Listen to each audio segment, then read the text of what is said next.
Mesdames et messieurs, bienvenue à Parole de terrain. Je suis votre animateur, Dice B.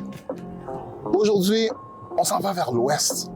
On va rencontrer Dark, un ancien danseur devenu intervenant. Viens avec moi. Viens. On y va. Jean-Édouard Pierre Toussaint, community leader, mentor. Moi, Côte-des-Neiges, vraiment, man, c'est mon cœur, bro. C'est ma raison d'être, man. C'est pour ça que je fais ce community shit, you know?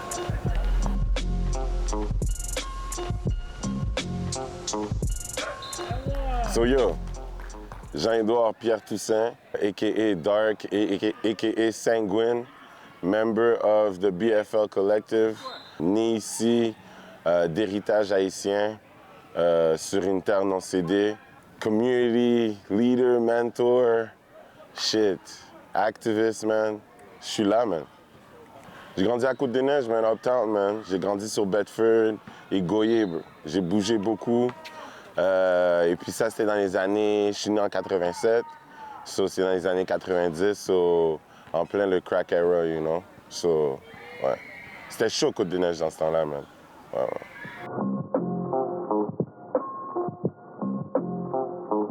J'ai jamais pu savoir c'était quoi qui avait initialisé le thing, mais je pense que dans ces années-là, on était beaucoup dans une culture de gang, ou même pas gang pour dire aussi sérieux que dans les States, mais juste la mentalité d'être dans une clique qui représente un quartier. Et puis c'était chaud, tu pouvais pas bouger n'importe où comme ça. Yo, maintenant, je peux aller à Bergs, j'ai fait des affaires à Bergs en collaboration avec la communauté. Dans le temps, tu m'aurais jamais catch là-bas, malgré le fait que j'étais pas deep dans le shit, you know. On savait malgré tout que, damn, tu dois faire attention à côté, you know.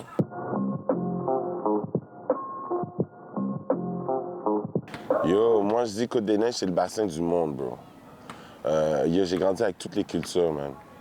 À un tel point que tous les concepts raciaux, je pense que du fait qu'on a grandi tous ensemble, différentes cultures, on n'a jamais eu la perception de la différence. Tu vois ce que je veux dire? C'est comme si c'était une normalité, tu vois.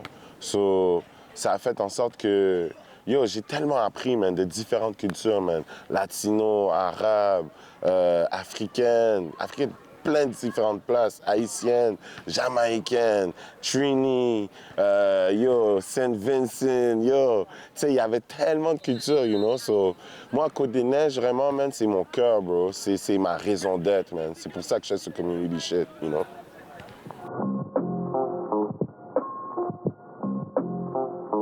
Je me suis toujours dit que je voulais que mes kids ils sachent que je les aime. Et je le répétais, le répétais, le répétais, le répétais. Et puis, yo, c'était un challenge, man, être papa. Ça m'a fait déconnecter de beaucoup de things, man. Ma première fille, surtout, bro. Ma première fille, surtout, man. Ça m'a changé beaucoup. Même ma perception envers les femmes. Inconsciemment, j'avais une perspective. Et puis, avoir une fille, ça m'a fait vraiment dégainer et puis essayer de vraiment voir comment je pouvais être un meilleur homme, you know. So, nah, man, it bettered me, you know. It made me grow, blossom.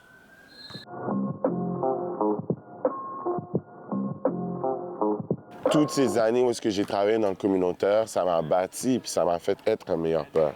Ça m'a montré différentes situations, ça m'a préparé pour différentes causes qui pouvaient arriver, sans me dire qu'est-ce qu'il fallait que je fasse, mais juste être plus sensible à différentes choses qui peuvent arriver dans le parcours d'un enfant. Et puis que moi, étant enfant, que j'avais peut-être pas eu la perspective ou l'understanding dans ce temps-là, ça m'a donné ça, you know? Ça m'a donné ce jeu, you know?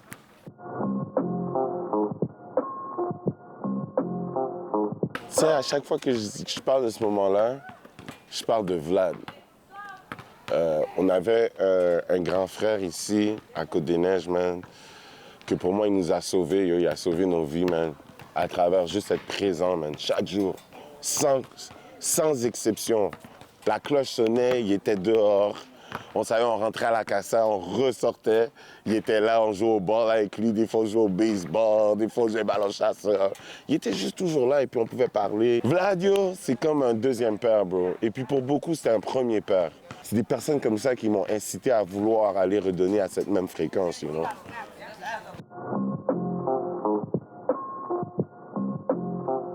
Tu parles de Guns tout à l'heure qui va venir, bro. Ce partenaire-là. Un autre jeune qui vient de Uptown, qui a vu la vie, qui a vécu la vie, mais qui a eu les bons mentors autour de lui et qui a voulu le prendre. Et qui a exécuté après, puis qui est des shops différentes places à Montréal. Yo! I give back to the youth by giving free haircuts and school supplies. C'est facile d'abandonner, tu sais. Tu t'accroches au positif, puis tu progresses, puis tu avances. Tu sais qu'il a glissé. Quand tu vois que son nom il passe dans les journaux, t'entends son nom dans les nouvelles. D'arrêter de faire semblant qu'on n'est pas au courant de qu'est-ce qui se passe. Ask the right people to stand by you. Il faut commencer à se réveiller puis arrêter de juste participer à cette médiatisation de nos communautés. En avril prochain, regardez la web-série Paroles de terrain sur la chaîne YouTube de Coalition Posée. De plus, si vous avez aimé cette vidéo, n'hésitez pas à aimer, commenter ou encore à vous abonner. C'est des histoires de succès, des partenaires qui partent, qui vont jouer à la NCAA, des partenaires qui viennent, qui me tapent sur l'épaule, qui me disent « Yo, je m'en vais jouer, yo, je m'en vais au camp de Barcelone en soccer. » Yo! Je suis comme... Et puis on a ces jeunes-là ici. On a ces jeunes-là. Et puis c'est des histoires de succès comme ça, il y en a tellement. Yo, ce studio, NBS, man, No Bad Sounds, avec le brother Nitai, man, qui lead ces jeunes, yo, d'une manière exceptionnelle. On vient juste de faire un show, Drip or Drown, à la salle Le Mai. Plusieurs d'entre eux ne sont jamais rentrés dans une salle de théâtre comme ça et d'avoir du monde qui vienne les voir performer. Qui puissent avoir cette expérience, qu'on soit ensemble, qu'on fasse partie de la performance. Yo, c'est fou, tu vois ce que je veux dire? C'est quelque chose qui me fait vibrer. Et ces histoires de succès, il y en a tellement, man. Il n'y a juste pas assez de plateformes pour qu'on puisse tous les mettre en valeur, tu vois ce que je veux dire?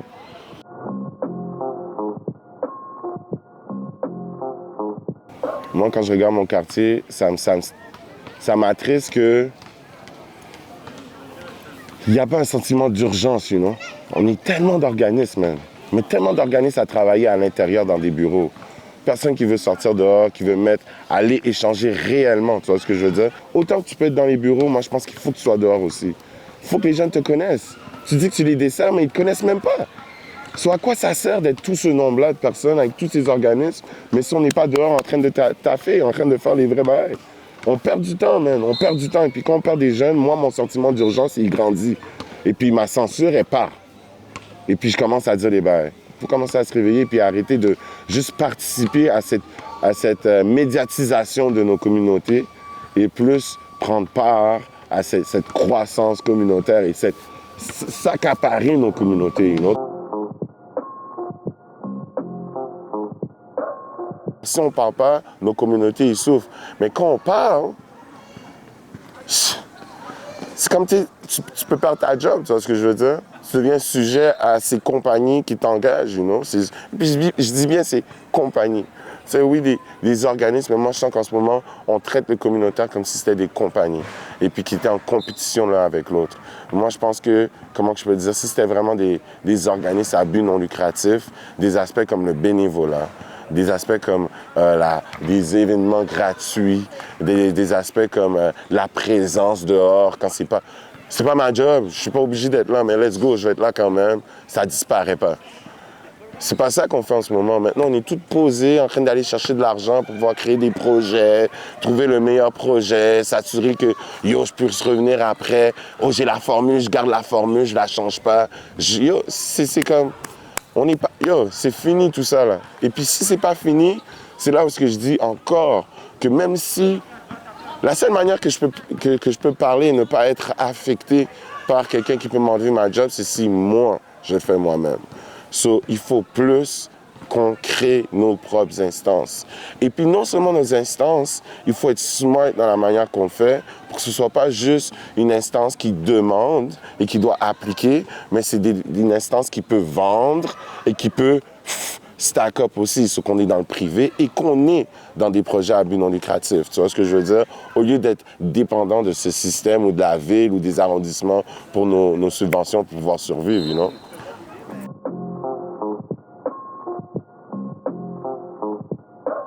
Je pense que la seule différence que je vais dire avec Côte-des-Neiges et les autres quartiers, c'est qu'on reçoit beaucoup de nouveaux arrivants qui s'installent ici, qui commencent, qui font leur départ dans Côte-des-Neiges. Alors, on a un bassin ethnique très varié. So, des fois, on va voir le résultat des failles du système quand ça vient à l'immigration. on va voir que c'est pas tout le monde qui va être décerné. On va voir que les services sont pas adaptés, surtout pour les jeunes, pour dealer avec le trauma qui vient avec. Parce que c'est une réalité, ça. Pour qu'il y ait le départ, c'est pas fait d'une joie, comme ça, ce que je veux dire.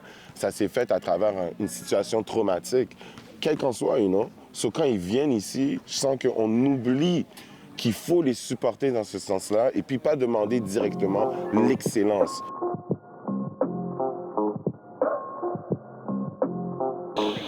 Know your worth, man. Know your worth. You're worthy. Don't ever feel like somebody could take that worth away from you, man. Parce que j'ai senti, toute mon enfance, man, j'ai été suivi, encadré. J'ai toujours senti que je n'étais pas capable et puis que le monde, ils avaient besoin d'être autour de moi pour pouvoir m'aider à le faire. C'est pour ça aussi que je suis parti à 17, man. Parce que j'étais comme, yo, je suis plus capable, j'étouffe. Trop d'encadrement, you know. Et puis, tu sais, maintenant que j'ai grandi, je comprends que c'était du love. Mais je veux dire que you're worthy, man. You're worth something. You're not... Don't be too hard on yourself, man. Don't feel so emotional about things. And, yo, live your emotions, you know.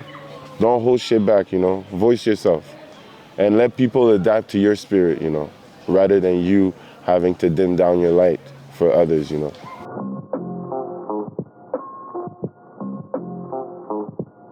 Do it. And, yo, participer. Take part. I don't need no praising, man. I want you to take part. Let it inspire you to do the same shit. And let it be known that it's to show you that you have it in you too, you know. On a tous ça, man. Just do it too, man. Give some time. Take the time. Because that's for your kids too, man. Parce qu'ils vont marcher dans ces rues-là, man. So, si on n'est pas capable de pouvoir, nous, en tant que génération du milieu, être capable de pouvoir dire, alors, c'est assez de dire, yo, c'est la jeunesse. La jeunesse, c'est eux le futur. Yo, ils n'ont pas de futur si on ne cède pas quelque chose pour eux, yo. So, on doit take part, yo. C'est pas juste la jeunesse, on doit take part, on doit être là, autant jeune qu'adulte, yo. C'est ça notre legacy, man. C'est de pouvoir être activement engagé, you know. Hey, tu veux voir un autre épisode de Paroles de terrain? Ben écoute, suis-nous là, abonne-toi là, DM ici, et on se voit bientôt. Paroles de terrain, coalition posée. Je pense que j'ai tout dit là.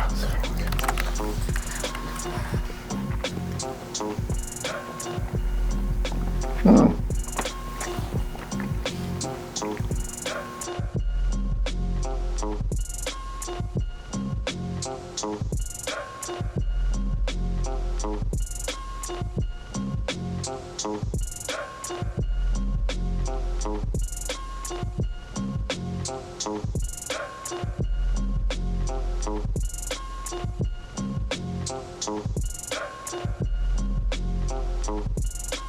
you.